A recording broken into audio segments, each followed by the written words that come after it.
right. Ladies and gentlemen, good afternoon, good morning, good evening, from wherever you're joining us from. I know we've had a long session. We have one more session, one more panel session, and then that will be the close of the conference. So we encourage everyone to please bear with us and stay with us till the end of the conference. We also encourage you to share some of the things that we're doing. Please feel free to share on social media, Twitter, and join the conversations.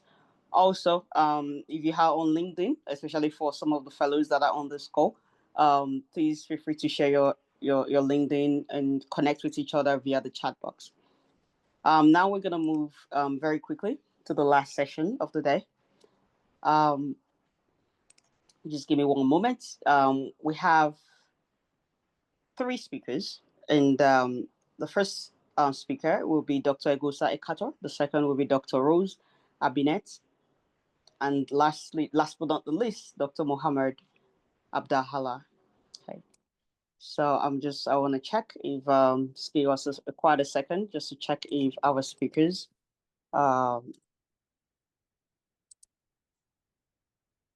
Okay, so I'm gonna have Dr. Eghosa right away.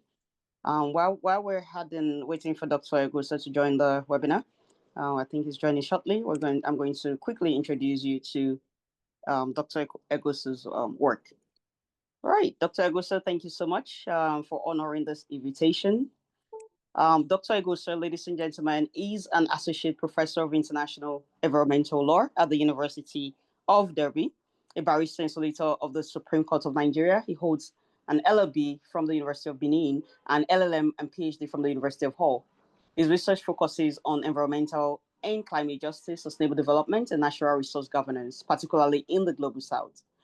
As co-lead of the International Environment and Human Rights Law Research Cluster, Dr. Ekhator's work critically examine energy transitions, environmental rights, and African legal system within global environmental governance framework. Dr. Eghosa, it's an absolute pleasure to have you join us today. So I'm going to bring you up, and please feel free to share your screen. Thank you. Thank you very much. Yeah. Good morning, everybody. My name is Eghosa Ekhator.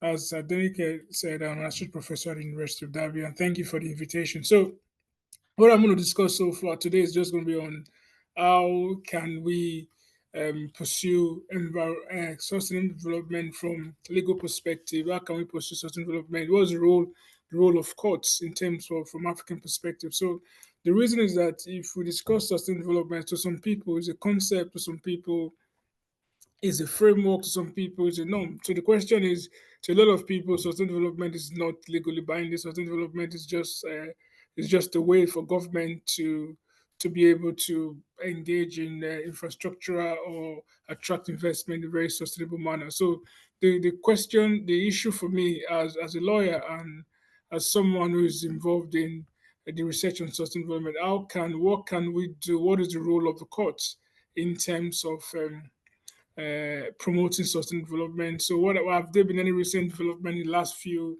years regarding sustainable development from the African sort of perspective? So that's what I'm going to discuss today. So the introduction, we just talk about a brief evolution of sustainable development and the role of the African Union. So sustainable development is not just something which is being done at the international level. At the African Union, they also have a couple of frameworks such as the Agenda 2063, NEPAD, etc., that explicitly promotes the idea of sustainable development. You also have several international regional treaties at the AU level that talks about the promotion of sustainable development, not to detriment of society or human beings, etc.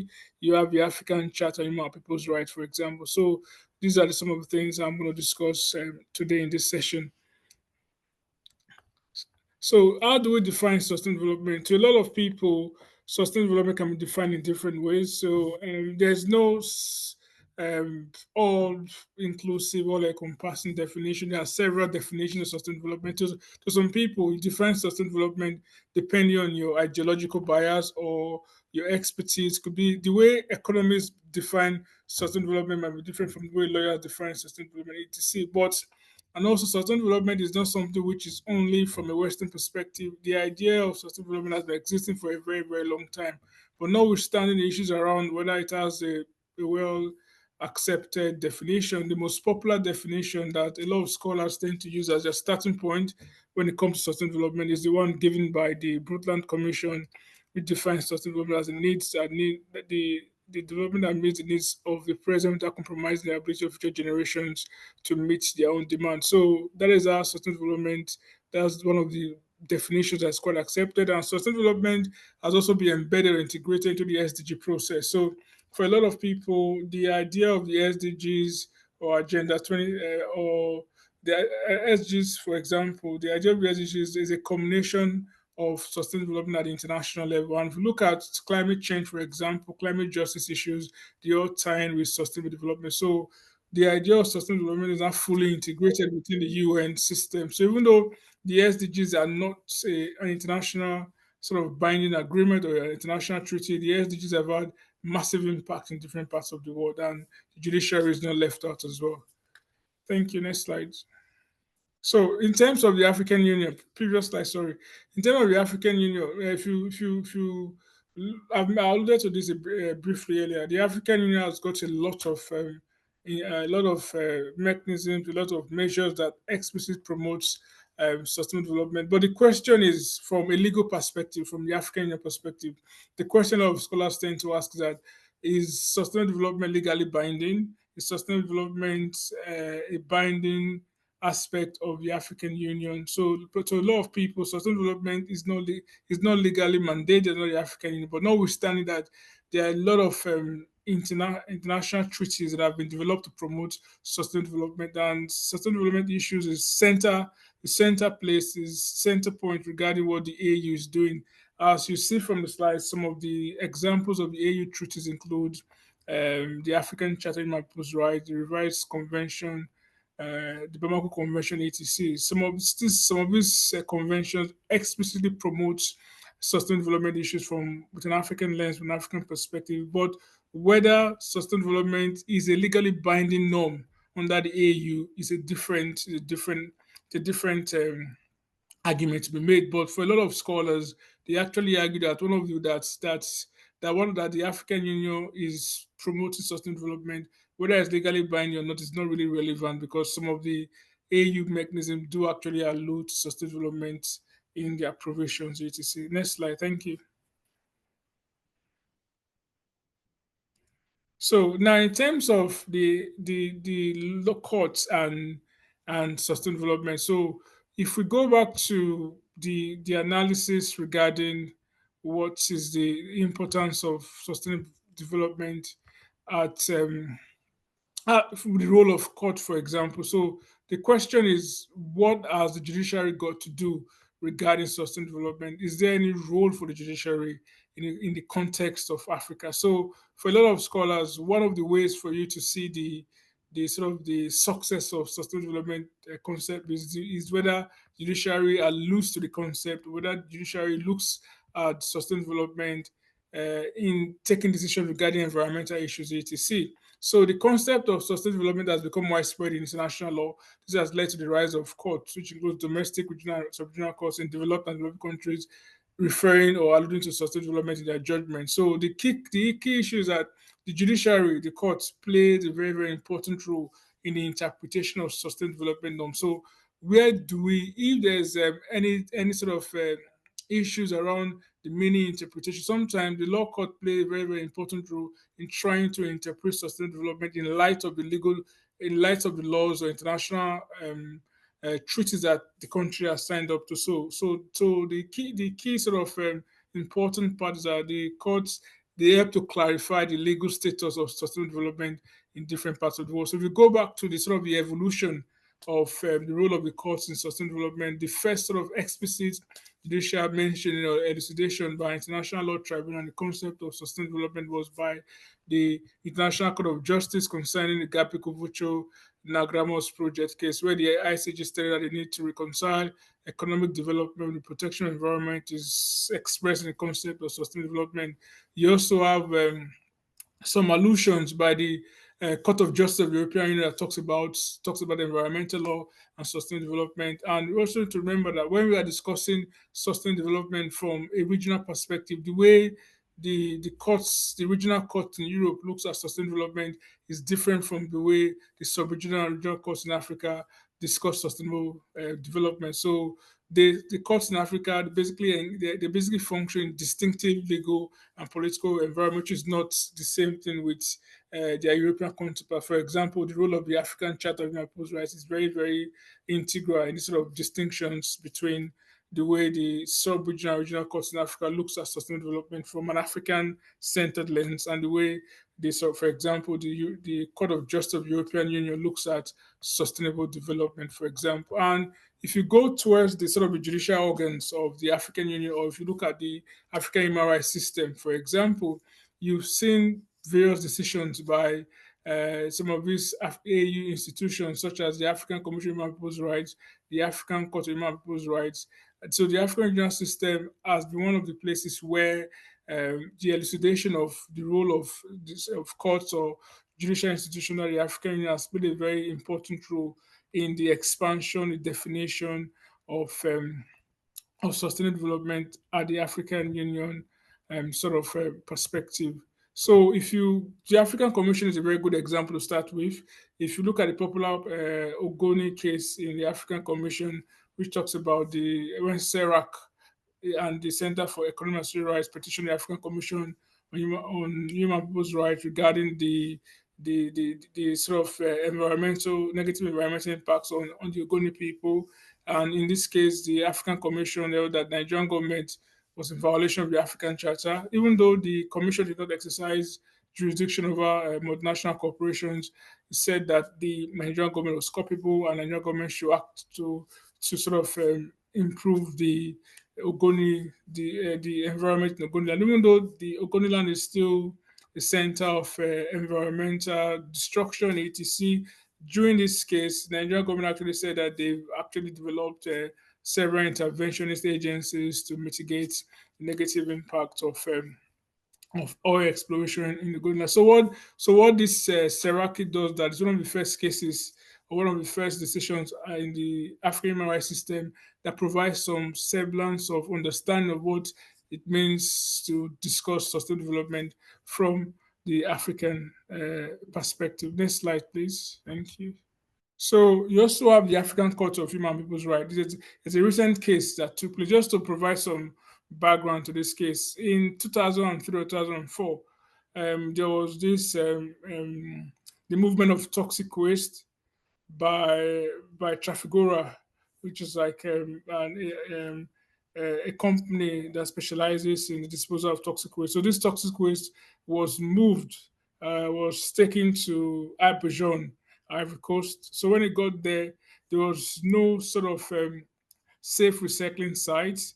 A lot of people died. There was a lot of negative health disasters on the life of people living in Abidjan. So the victims tried to take the Ivorian government to court. They never got justice. The owners of Trafigura were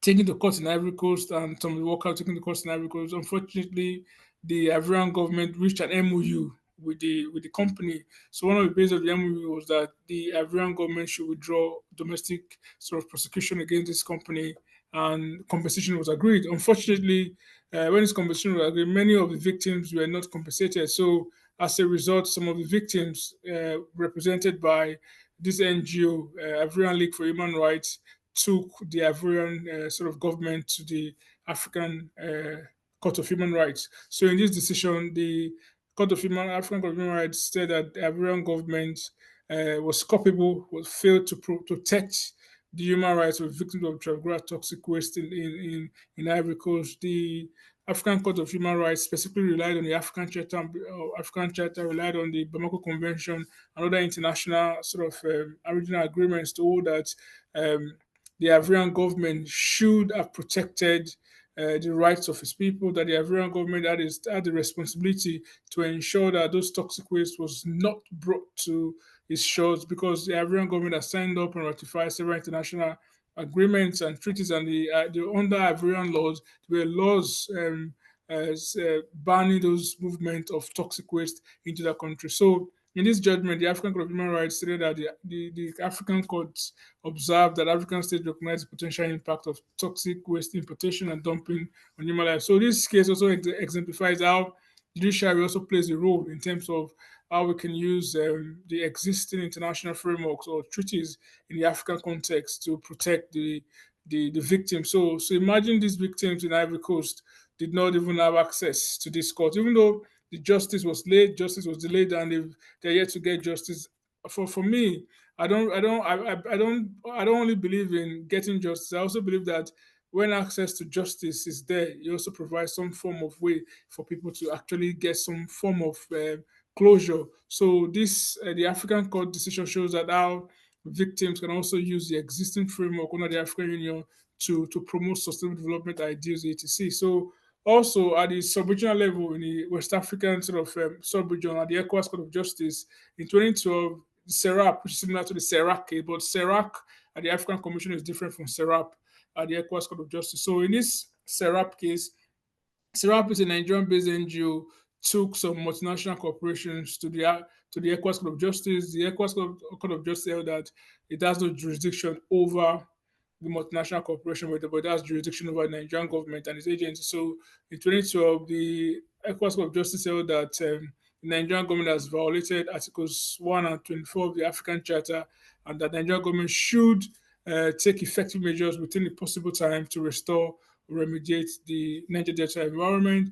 In this case as well, the ECOWAS Court of Justice said that Nigerian government is expected to comply and enforce this decision by virtue of Article 15 of the ECOWAS Revised Treaty and Article 24 of the ECCJ.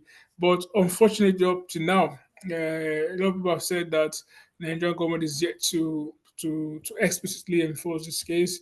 But for a lot of NGOs in Nigeria, for a lot of activists in West Africa, for a lot of scholars, the ECOWAS Court of Justice provides some of regulatory strategy that can be used to compel the government to respect the international agreement, to compel government to actually regulate the activities of MNCs. And some people have actually argued that under the ECOWAS Court of Justice sort of framework, MNCs can actually be taken to court and actually be held accountable. But some have said that it's very difficult to hold MNCs accountable under the ECOWAS Code of Justice, because MNCs are not sort of signatories to any of the ECOWAS treaties. But now that notwithstanding, what this case shows that our sustainable development is also very key from a perspective of sub-regional bodies, especially from the West African perspective. Next slide, please. Thank you. So also, if you go to Kenya, for example, there's a recent case in Kenya for people who are studying business and human rights, for people who are studying energy justice, climate justice. In Africa today, Kenya's judiciary is one of the most creative courts in Africa. I think Kenya and South Africa are two of the leading sort of most creative courts on the African continent. I think recently the Kenyan Supreme Court has been doing amazing in terms of using the law as a tool of social engineering. So one of these recent cases took place in 2024 when the Kenyan Supreme Court gave a decision that addressed environmental pollution and said that the government needed to provide some form of compensation to environmental victims. So a very, very unique slant about this Kenya decision is called the Owino Uhuru case, that the Kenyan government explicitly relied on, mentioned the SERAC decision of the African Commission. This shows the sort of relationship between what is happening at the regional level and what is happening at national level in Africa. So it mentioned the SERAC decision. It mentioned several international um, treaties, it mentioned several decisions from other courts in different parts of the world, India, etc. So this case shows how the judiciary, how courts can actually use um, the judiciary as a means of enhancing the sustainable development of society. That development should not be to the detriment of people. Development should not be to the detriment of society. Yes, it's good for African states to attract investment, but that investment should not be to our detriment. So the courts have a role to play. Thank you. Next slide. So in a nutshell, what is the conclusion? We cannot avoid sustainable development. Is very, very central. So one before I go, one sort of criticism that can be leveled against sustainable development is that it's a Western concept. It negates African sort of ideas around it. So maybe one way to maybe should we rethink sustainable development with the maybe from an Ubuntu lens, from an Omoloabi lens. So how do we integrate African indigenous ethics principles into what we understand to be sustainable development? That is another argument for another day. But looking at it from a very, very broad perspective, sustainable development norm or concept is very, very essential to African states and the African Union. So the courts in Africa and different parts of the world have a very, very important role to play in the implementation of sustainable development norms. So without the courts, it's very, very difficult to hold government, multinationals, and other actors to account when the activities lead to environmental degradation, etc. So the African Charter is a very, very good example of an international treaty that we can use, that the courts have used to hold government to account. And also the African Charter has been domesticated, ratified. It has been ratified and signed by a majority of the African states.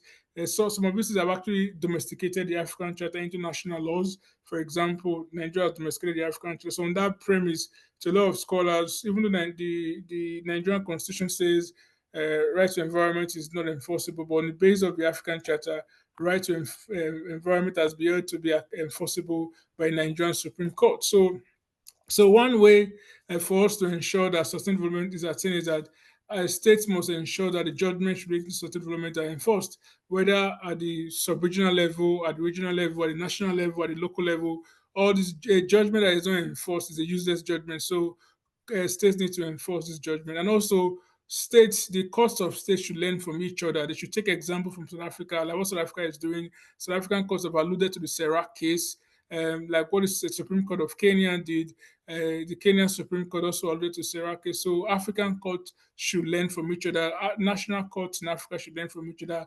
National courts in Africa should also learn from decisions of the sub-regional and regional courts regarding sustainable development. So sometimes it's easier for an African court to cite an Indian decision or to cite an English decision, or for the same African court, when Nigerian court to cite a South African decision, for example. Next slide, please. So, lastly, African court was created by ensuring that they interpret sustainable development considering modern day issues, including climate change. So, even though some of these treaties do not explicitly mention climate justice, etc., African courts in general can learn from what is happening in India. For example, in India, um, India does not have a standalone. There's no climate change law in India. And India, similar to what happens in Nigeria, there's no right to environment in India, which is codified in Indian constitution. But however, over time, the Indian courts have reinterpreted right to dignity, right to life to include right to environment. So in India, the right to environment is justiciable and enforceable because of what the courts have done. And last year as well, the Indian Supreme Court actually said that they expanded the right to environment argument to say that there's a right to be free from adverse climate change effects. So from that perspective, African courts should interpret sustainable development concept in line of current problems facing Africa, such as climate change, energy justice, etc. as well. So finally, African states. There's a typo in my last sentence. African states should not overly. There's a note is missing there. Should not overly prioritize the economic development to the detriment uh, and social to detriment of environment and social dimensions of sustainable development. So sustainable development should not be to the detriment of the African people, should not be to the detriment of the African environment. If you take Niger Delta environment, for example, Nigeria has been exporting and extract oil for decades now. But this is the environment has borne the brunt. Society, the people, women, children, vulnerable has borne the damage, the rot of that development of oil exploration. So from an African perspective, the courts have a role to play that the government needs to live up to sustainable development sort of commitments at the national, local, and international level. Thank you very much. That's the end of my presentation. So thank you very much, Dr. Eghosa. We're going to take the next panelist, and then after that, I will bring you back in so we can have a general Q&A session with the rest of the speakers, if that is okay. Thank you. That's fine. Thank you.